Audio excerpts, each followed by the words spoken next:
Hello అండి, welcome to my channel. ఈరోజు video వచ్చేసి పచ్చి పులుసు అండి. పచ్చి పులుసు మనం ఇంట్లో ఎన్నో రకాలుగా చేస్తాము. నేనైతే ఈ విధంగా చేశాను. పచ్చి పులుసు అంటేనే ఈజీ అనమాట. ఇది ఇంకా ఈజీ, చాలా టేస్టీగా ఉంటుందన్నమాట. ముందుగా నేను ఇక్కడ 5 పచ్చిమిర్చి తీసుకొని ఇలా తుంచి వేసి కచ్చా పచ్చాగా నేను దంచుకున్నానండి. తర్వాత ఉల్లిపాయ 2 ఉల్లిపాయలు సన్నగా తరిగిన ఉల్లిపాయలు కూడా వేసి ఇది కూడా కచ్చా పచ్చాగా దంచుకోవాలి. అంటే దాంట్లో ఉన్న నీరు బయటికి రావాలి.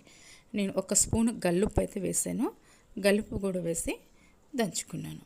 ఇలా దంచుకున్న వాటిని ముందుగానే నేను పచ్చి పులుసుని అయితే తయారు చేశాను. చింతపండు పులుసుని అయితే తయారు చేసి రెడీగా ఉంచాను. దాంట్లో వేసుకోవాలి. ఇలా దాంట్లో వేసుకున్న తర్వాత బెల్లం కూడా వేసుకోవాలండి. బెల్లం కూడా 1 స్పూన్ వేసి కొత్తిమీర కూడా కొద్ది వేసి మొత్తం కలుపుకోవాలి. ఇలా బాగా కలుపుకోవాలండి. చక్కగా బెల్లం కూడా కరిగిపోతుంది. తర్వాత ఇప్పుడు తాలింపు చేసుకుందాం. ఆయిల్ వేసి పచ్చిమిర్చి 3 కొంచెం మాడాలని ఇవి జీలకర్ర, ఆవాలు, కరివేపాకు వేసి తాలింపు వేసాను. పచ్చి పులుసులు వేసేయాలండి దీన్ని.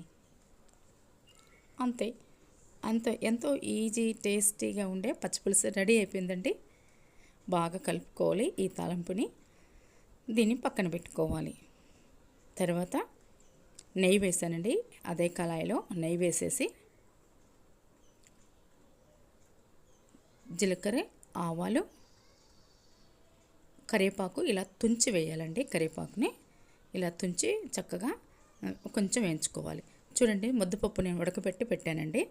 గింత కూడా ఒక్క అనేది లేకుండా మెత్తగా ఉడకబెట్టి రుబ్బి పక్కన పెట్టాను. దాంట్లో ఈ తాలింపుని వేసేసి మొత్తం కలుపుకోనండి. నెయ్యితో తాలింపు చేస్తా కాబట్టి ముద్దపప్పు చాలా చాలా టేస్ట్గా ఉందండి. అసలు ఏమి లేకపోయినా కూడా ఇలా కడుపు నిండా కూడా అన్నం తినొచ్చండి. నెయ్యితో తాలింపు పెట్టే కదా, అందుట్లో కరివేపాకు తుంచి వేస్తారు కదా, దాని ఫ్లేవర్ బాగుందండి.